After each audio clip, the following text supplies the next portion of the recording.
చేస్తారని. ఈ దఫా అట్లా కాదు, ప్యూర్లీ ఓ రకంగా చెప్పాలంటే నిజమైన ప్రేమని చూపెడుతున్నారు. మనసుల్లో కల్తీ ఉందేమో తెలియదు. ఎలక్షన్స్ కి ప్రస్తుతం మాత్రం చెప్పాలంటే ఒక సైకో లవర్స్ లాగా ఉంది, విపరీతంగా ప్రేమించేస్తున్నారు. ఈ ప్రేమ బాధ్యతగా ఉంటే తప్పు లేదు, మళ్ళీ మధ్యలో ద్వేషం లాగా అంటే అతి ప్రేమ అతి ద్వేషానికి కూడా దారితీస్తుంది.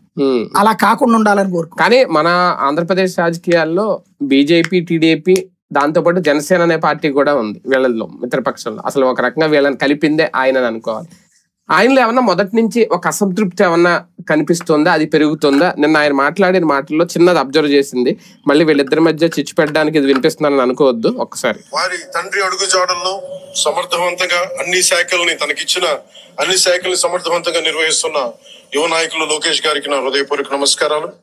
అన్ని శాఖల్ని సమర్థవంతంగా నిర్వహిస్తున్న యువ నాయకులు లోకేష్ గారికి నా హృదయపూర్వక నమస్కారాలు. తండ్రి అడుగు జాడల్లో సమర్థవంతంగా అన్ని శాఖల్ని సమర్థవంతంగా నిర్వహిస్తున్న యువ నాయకులు లోకేష్ గారికి నా హృదయపూర్వక. ఒకటిసారి ఇది ఆయన సరదాగా అనలేదు, చాలా సీరియస్ గానే అన్నారు.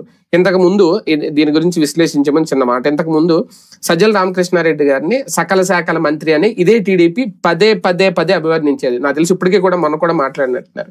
ఇప్పుడు అదే టీడీపీకి చెందిన నారా లోకేష్ గారిని స్వయంగా పవన్ కళ్యాణ్ గారు, మిత్రపక్షం పవన్ కళ్యాణ్ గారు అన్ని శాఖల్ని అప్పగించారు, తండ్రి అడుగుజాడల్లో నడుస్తున్నారు, అన్ని శాఖల్ని సమర్థవంతంగా నిర్వహిస్తున్నారు. అన్ని శాఖలు యాక్చువల్గా ఆయనకున్నది 2, ఈయనకున్నది 5.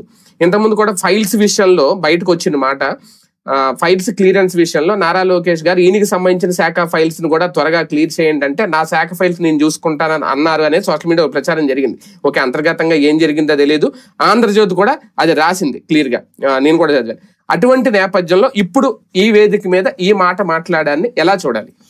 బేసిక్ గా అసంతృప్తి అయితే ఉంటది, ఆయనకే కాదు కేడర్లో కూడా ఉంది. కానీ వీళ్ళని కలుపుతున్నది శత్రువు జగన్ మళ్ళీ వస్తే వీళ్ళు ఏమైపోతామో అనే ఒక భయంతో కలిసి ఉంటున్నారు. ప్రేమ కంటే కూడా భయం, జగన్ వచ్చేస్తాడేమో, జగన్ అనే భయంతో వీళ్ళు